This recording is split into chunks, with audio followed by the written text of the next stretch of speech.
বিসমিল্লাহির রহমানির রহিম। আসসালামু আলাইকুম। আপনারা সবাই কেমন আছেন? আলহামদুলিল্লাহ, আপনাদের সকলের দোয়া ও ভালোবাসায় আমরা সবাই ভালো আছি। তো চলে আসলাম আজকে নতুন একটা রেসিপি নিয়ে। তো আজকে রেসিপিটা হলো, বাচ্চারা আপনারা দেখা যাচ্ছে টিফিনে যে নুডলস রান্না করে দেন, এটাকে আপনি পিৎজা রূপান্তরিত করে আপনার বাচ্চাদেরকে দিতে পারেন। তো এখানে আমি নুডলস পিৎজাটা বানানোর জন্য হলো এই যে এখানে আমি পেঁয়াজ, কাঁচামরিচ, ধনেপাতা নিছি। আর এখানে একটা পিৎজা বানাতে যা যা উপকরণ লাগে সব জিনিস আমি এখানে রেখেছি। আর এই যে আমি এখানে ম্যাগি নুডলসটা ইউজ করব, সাথে যে মশলাটা আছে সেটাও আমি ব্যবহার করব। তো আমি প্রথমে হলো ডিমটাকে পেঁয়াজগুলোর সাথে সব উপকরণ দিয়ে মেখে তারপর হলো নুডলসটা রান্না করব। তো আমি পুরো প্রসেসটা কিভাবে করি সেটা আপনার। তো এই যে এখানে আমি দিয়ে দিতেছি হলো সামান্য পরিমাণে স্পাইসের জন্য, যেহেতু আমি এখানে কাঁচামরিচ দিয়েছি, একটু মরিচের গুঁড়া দিয়ে দিব হলো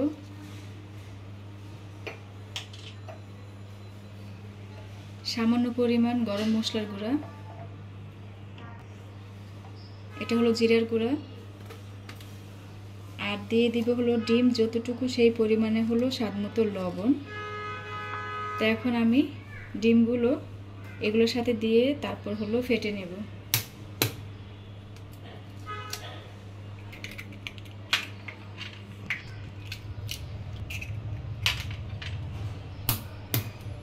তো এখানে আমি 2টা পিৎজা বানাবো, সেজন্য হলো 3টা ডিম ইউজ করছি। আর এখন সব উপকরণ সাথে একসাথে মিশিয়ে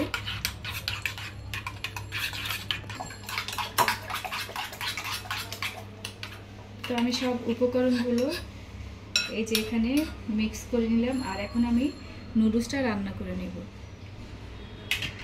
তো এই যে এখানে আমি নুডলসটা রান্না করার জন্য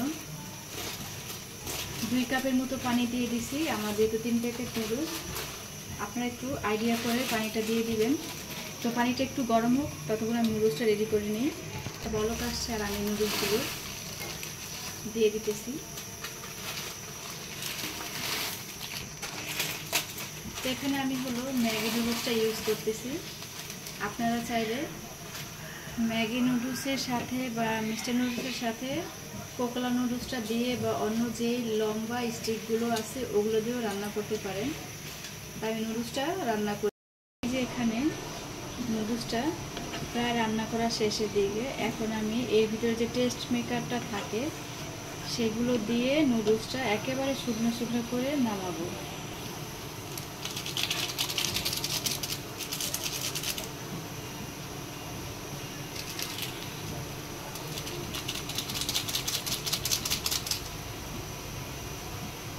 তো এই যে আমি টেস্ট মেকারগুলো দিয়ে নুডলসটাকে ভালোভাবে নেড়ে চেড়ে পুরো মশলাটার সাথে মিশিয়ে তারপর হলো শুকনো শুকনো করে গ্যাসটা বন্ধ করে পরে নুডলসটা ঠান্ডা করে নেব। তো এই যে আমার নুডলসটা রান্না করা শেষ। এখন আমি একটু নুডলসটাকে নেড়ে চেড়ে ঠান্ডা করে নেব, তারপর ডিমগুলোর সাথে মিক্স। তো এই যে এখানে আমি নুডলসটা একটু ঠান্ডা করে নিছি। আর এখন এই যে ডিমের মিশ্রণটার সাথে হলো নুডলসটা দিয়ে পরে হলো মিশিয়ে নিব সবগুলো উপকরণ একসাথে।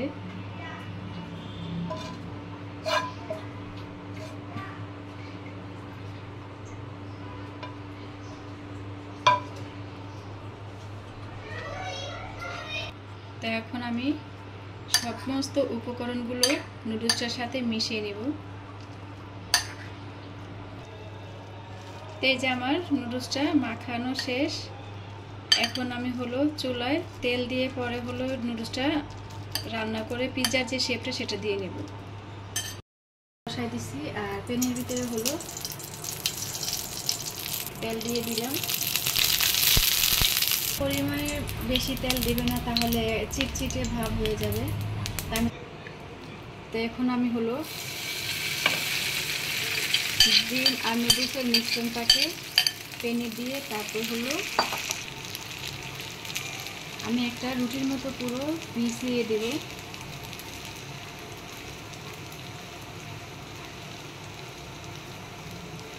আমি ফার্স্টে হলো 4-5টা খুব সুন্দরভাবে এভাবে ফার্স্টে বলেছিলাম আপনাদের সাথে যে 2টা বানাবো, কিন্তু আমার ফ্রাই প্যানটা একটু বড় আকারের হওয়াতে আমি হলো একটা একটু মোটা সাইজের করে বানিয়ে নিচ্ছি।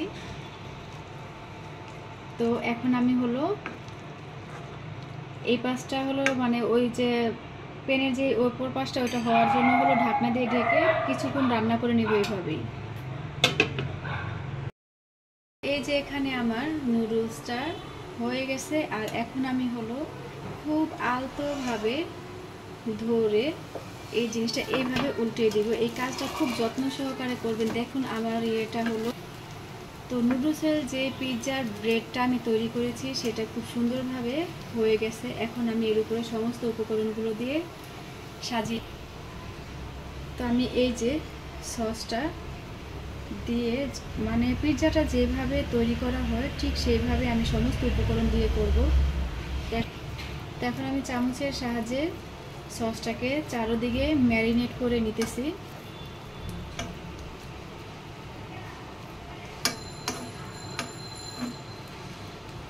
খুবই ইজি এই রেসিপিটা।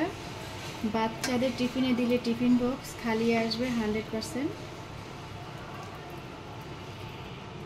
তো এই যে এখন আমি চিজটাকে এভাবে দিয়ে দিতেছি চারপাশে ছড়িয়ে। যেহেতু আমি এটা বাসায় তৈরি করতেছি সেই জন্য আমি চিজের পরিমাণটা একটু বেশি দেব, এতে খেতে আরও বেশি মজাদার হবে।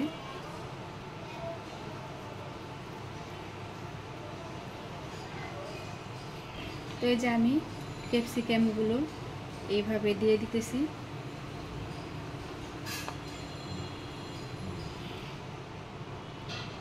তো আমি এখন পেঁয়াজগুলো স্লাইস করে রেখেছিলাম, গ্যাপিংয়ের ভিতরে পেঁয়াজগুলো এইভাবে সব উপকরণ দিয়ে সাজিয়ে নিতেছি।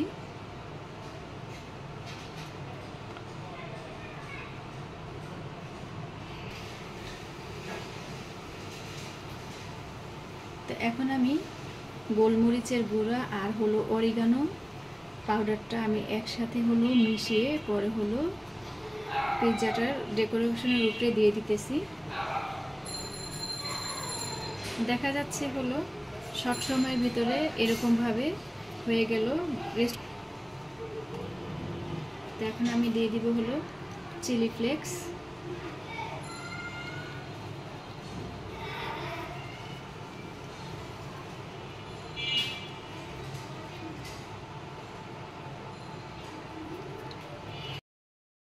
আমি এক্সট্রা চিজি ভাব আনার জন্য আমি আরেকটু চিজ গ্রাইন্ডারের সাহায্যে কড়াইয়ের উপরে গ্রাইন্ড করে দিয়ে দিতেছি। আপনারা চাইলে এভাবে দিতে পারেন, একটু অন্যরকম ক্রিমিনেস আসবে। যেহেতু আমি এটা বাসায় বানাচ্ছি তো বাসার মতো করেই হলো একটু বেশি চিজ দিয়ে খেতে চাচ্ছি আর কি। তো এই যে আমি উপর থেকে হলো হালকা করে একটু সস দিয়ে গার্নিশিং করে দিলাম। আর এখন আমি অল্প আছে ঢাকনা দিয়ে ঢেকে আমি হলো পিৎজাটা বেক করে নেব।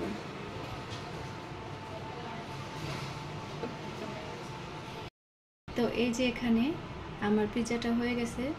তো আজকের ভিডিওটা কেমন হলো সেটা অবশ্যই কমেন্টস করে জানাবেন। আর আপনারা যদি এভাবে আমাদেরকে উৎসাহ দেন তো আশা রাখি নতুন নতুন আরও এরকম অনেক রেসিপি আপনাদের সাথে শেয়ার করতে পারবো ইনশাআল্লাহ।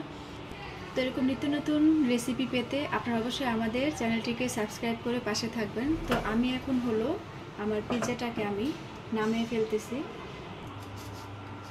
তো আমি ঠিক এইভাবেই আমার কাজগুলোকে সাবধানতার সাথে করে থাকি। আলহামদুলিল্লাহ আমি যেরকমটা চেয়েছি একেবারে পারফেক্ট পিৎজাটা তৈরি করতে পেরেছি।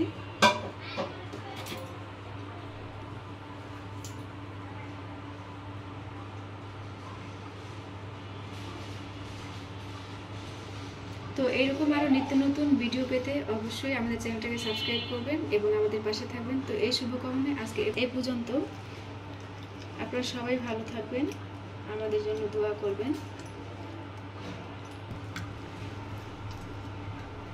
তা আমি এই যে পিৎজা কাটারের সাহায্যে কেটে নিতেছি। আমি যেহেতু একটু চিজের পরিমাণ বেশি দিয়েছিলাম সেই জন্য হলো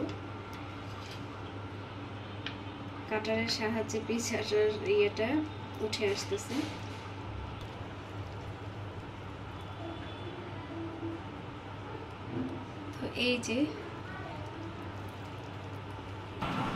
তো এই যে দেখুন কতটা সুন্দর এবং এক্সট্রা যে চিজি ভাবটা আমি এই যে নুডলসের যে পুরটা সেটা হলো এরকম মোটা করে নিয়েছি। অনেকটাই সফট এবং সুন্দর হয়েছে। তা আমাদের আজকের রেসিপিটা কেমন হয়েছে সেটা অবশ্যই কমেন্ট করে জানাবেন। তা যে পর্যন্ত রাখতেছি, আল্লাহ হাফেজ।